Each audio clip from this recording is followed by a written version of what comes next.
Santos, no litoral de São Paulo, tem o maior jardim de praia do mundo. São mais de 200 mil metros quadrados, divididos em 719 canteiros, e no meio disso tudo tem equipamentos públicos interessantes e bem cuidados. Biblioteca, gibiteca, cinema com programação toda cult. No começo dos anos 2000, esse jardim recebeu o reconhecimento do Guinness Book como aquilo que de fato ele é, o maior de todos. E esse é um espaço público muito bem utilizado. Está sempre limpinho, as equipes de limpeza estão sempre marcando presença por aqui, o pessoal fazendo exercício, vivendo de maneira saudável. A população local também faz a parte dela. Tirando um ou outro cocô de cachorro ocasional, é muito difícil de ver sujeira, resíduo ou lixo no chão. Mas em certo momento da história dessa cidade, o belíssimo jardim de praia de Santos foi infestado por ratos. E a luta que Santos travou contra os roedores que tomaram conta do seu jardim de praia não foi nada menos do que épica. Eu sou o Arvro, eu ando meio que apaixonado por Santos e esse é o meu textão sobre a Operação Tom e Jerry.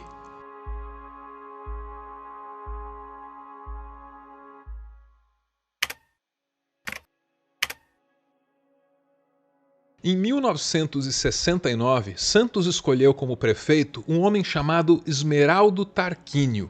Ele era filiado ao MDB e era um crítico ferrenho da ditadura militar, que tinha tomado o poder anos antes, em 1964. O Tarquínio venceu a eleição de maneira limpa e por uma margem de votos incontestável, só que ele não chegou a tomar posse. Um ano antes da eleição, a ditadura tinha se saído com o famoso Ato Institucional número 5. E com isso, a ditadura pôde caçar os direitos políticos do Esmeraldo, antes que ele tomasse posse e entrasse para a história como o primeiro prefeito negro de Santos.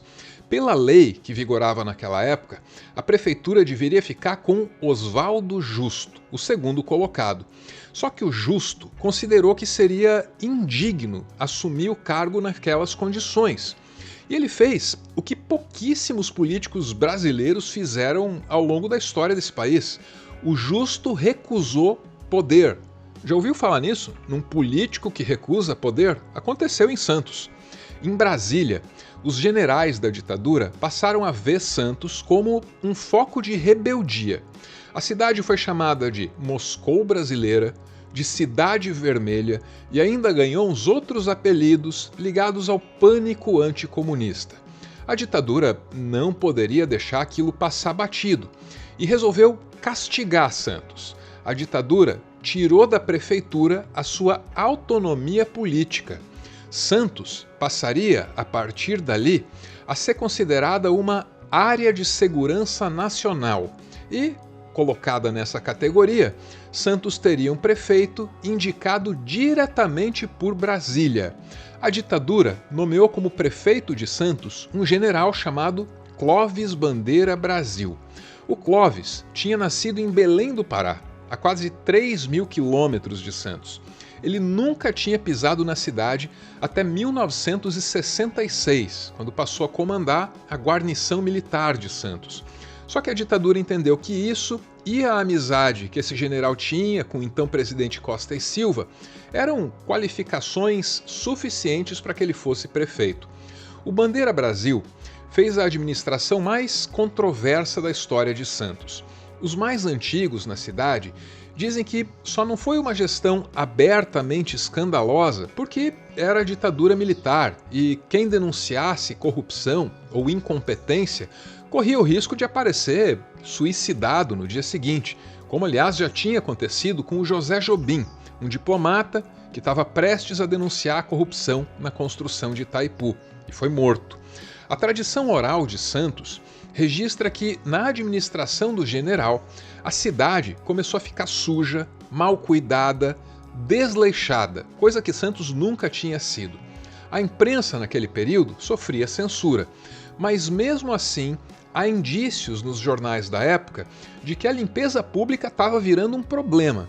E isso aparece até no obituário do general. Quando ele morreu, em 13 de outubro de 1982, o jornal santista A Tribuna publicou: as realizações do general foram as seguintes: posto de assistência à infância no Sabó, campanha de desratização com extermínio de mais de 210 mil ratos no período de 1971 a 73, arborização de diversos bairros, ampliação das frotas de ônibus e táxis, melhorias nos gabinetes dentários das escolas, ampliação do horto e reforma do posto de saúde do Macuco. O que me interessa ali é a história dos ratos, e que isso deu o tom da biografia do nosso general Bandeira Brasil. A grande batalha que esse general venceu foi contra 210 mil ratos. Venceu ou teria vencido, né? Porque quando ele deixou a prefeitura e Santos finalmente reconquistou o direito de escolher seu prefeito, esse novo prefeito teve como prioridade a Operação Tom e Jerry, uma iniciativa que usou um exército de gatos para expulsar daquele belíssimo jardim de praia que Santos tem os ratos que tinham tomado conta de tudo. E talvez o mais incrível, hein? Quem conduziu essa operação tão exótica foi justamente o Oswaldo Justo, aquele prefeito que se recusou a tomar posse quando a ditadura cassou os direitos políticos do primeiro prefeito negro de Santos. E é sobre a Operação Tom e Jerry que a gente vai falar em detalhes. É uma história fascinante e a gente vai chegar lá depois de um breve parênteses, em que eu vou detalhar para você outra história, a história da minha calça. Eu uso calças. Essa é a calça mais antiga de que se tem notícia. Tem uns 3.000 anos por baixo e foi encontrada por pesquisadores no oeste da China, na mesma região em que séculos antes os cavalos foram domesticados pela primeira vez. Existem fortes indícios de que as primeiras calças foram inventadas para andar a cavalo. Ou seja, as primeiras calças não surgiram em função das aparências, para revolucionar a moda, ou para chocar os caretas que usavam túnica ou sei lá mais o quê. Não, as calças foram inventadas com a funcionalidade em mente. E essa calça ancestral, essa calça do passado, certamente estaria orgulhosa da sua descendente, a Future Form da Insider. Essa é uma calça que preza pela funcionalidade e pela versatilidade. É confortável como uma calça de treino, mas é respeitável como uma calça social. Não amassa, não marca, não pesa e ainda tem um tecido que repele a água. O bolso tem esse zíper aqui, que é ao mesmo tempo discreto e resistente para proteger o que é seu. Então, entra no site da Insider. Usa o meu cupom Álvaro Borba, garante 15% de desconto em cima dos descontos que o site já está oferecendo. E aproveita a oportunidade, porque até o dia 25 tem brindes. Nas compras acima de R$ 399, você ganha uma meia Spectrum Socks Low. E nas compras acima de R$ 599, você leva um boné. Nada mal, hein? Quando Santos finalmente pôde votar para prefeito em 1984, o vencedor foi Oswaldo Justo, aquele que se recusou a tomar posse quando a ditadura tirou o mandato de Esmeraldo Tarquínio. E até mais interessante que isso, o vice de Justo era um filho homônimo do Esmeraldo, que a essas alturas já tinha morrido. O jornal A Tribuna noticiou assim: a história repetiu-se. Um Justo e um Esmeraldo Tarquínio são novamente os eleitos pelo povo de Santos, com votação consagradora para 4 anos de mandato. Santos libertou-se e abre caminho para a libertação das cidades, que ainda estão aprisionadas pelo agora completamente injustificável argumento da segurança nacional. E de fato, mesmo a essas alturas, outras cidades brasileiras continuavam tendo seus prefeitos escolhidos por Brasília. Mas o nosso foco aqui é Santos. Como prefeito, o Oswaldo Justo se revelou bastante dedicado. Ele acordava às 4 da manhã, marcava reuniões em horários que os secretários dele consideravam cruéis, 4h30, 5 horas. Nos bastidores, o nosso Justo era considerado um prefeito sério, dedicado, mas que poderia adotar algumas soluções meio exóticas, e a cidade logo descobriria isso. Como Justo não era um general ligado à ditadura, os jornais podiam cobrar esse prefeito, podiam falar muito mais abertamente dos problemas da cidade. E assim foi ficando claro que o general Bandeira Brasil, o orgulhoso autor do massacre dos 210 mil ratos, tinha, na verdade, perdido a batalha dele contra os roedores. E até pior do que isso, com mais liberdade, a imprensa começou a contar como a limpeza pública estava lidando com os ratos nos tempos do general. Os ratos mortos eram enterrados na areia da praia, às vezes na frente dos banhistas, horrorizados, enojados. Era assim que acontecia na época do general. E quando Justo virou prefeito, isso continuou acontecendo.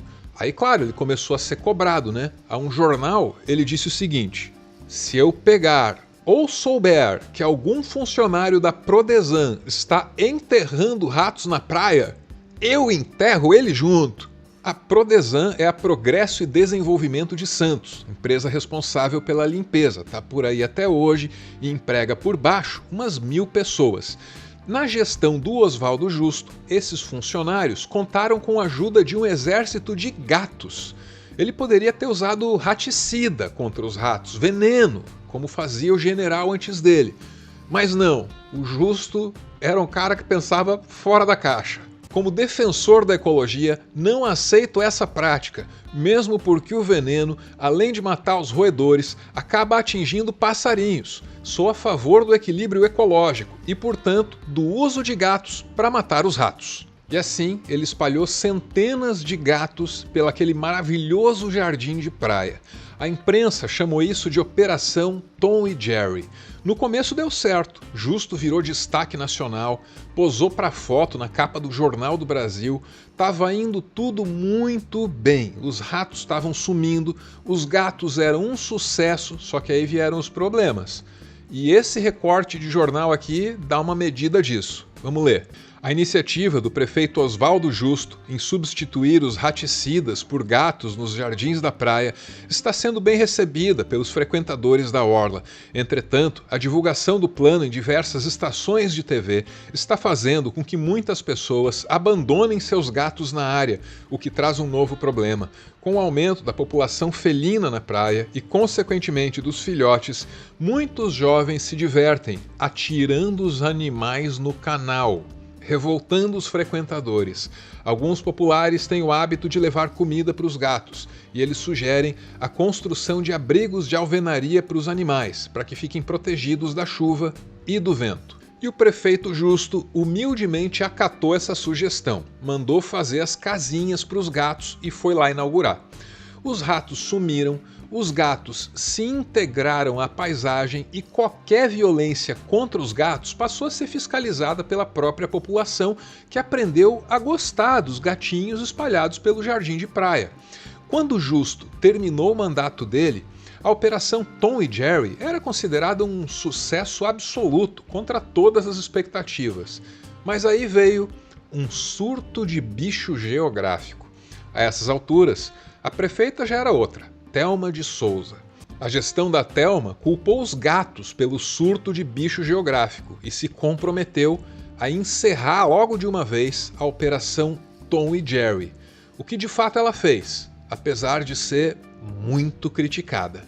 E assim, a prefeita Thelma descobriu que os gatos tinham se tornado muito mais populares do que qualquer político jamais poderia ser. Mas para mim, a moral da história nem é essa. O que essa história mostra é a tendência natural das ditaduras de esconder os seus problemas. Lembre que a solução adotada pelo general Bandeira Brasil era de enterrar os ratos mortos na areia da praia. Porquice, pô! Foi só na democracia que Santos teve permissão para expor o problema. E em expondo o problema, Santos pôde buscar soluções, por mais exóticas que elas fossem.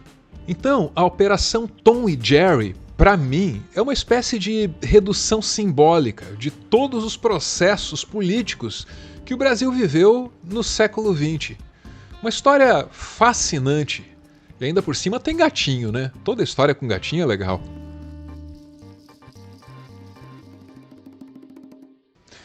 Ponto final em mais um textão. Muito obrigado a você que me ouviu até aqui e muito obrigado, Santos. Espero ter honrado a sua bela história. Depois do final vem o finalzinho, também conhecido como PS, esse proporcionado pelos apoiadores do canal, que se reúnem num grupo lá no Telegram. Você pode colar com a gente se você quiser. Enterrar rato na praia, onde as pessoas circulam, pisam e cavam, não é pedir pra ter um surto de leptospirose, não. Assim, vai pela urina do rato, né? Mas se ele tá lá morto e alguém manipular, ai, não sei, me deu uma agonia pensar nisso. No início do século XX, aqui no Rio de Janeiro, quando tiveram as reformas sanitárias, para lidar com a infestação de ratos, decidiram pagar, acho que para quem capturasse 5 ratos por dia. E aí o que aconteceu foi que a população começou a fazer criação de rato para vender. Teve um famoso Seu Amaral, parece que era o nome do Seu Amaral. Queria ter conhecido o Seu Amaral. Era o cara que vendia os maiores ratos, mais gordo. E na verdade pagava R$300 o mínimo. Quanto maior o rato, mais pagava. E ele só vendia ratazana gorda e tal. Não é maravilhoso, cara? Aqui no Japão tem 2 ilhas, que foram os próprios pescadores que levaram os gatos para cuidar dos ratos, né? Que era para acabar com os ratos e proteger a criação de bichos de seda.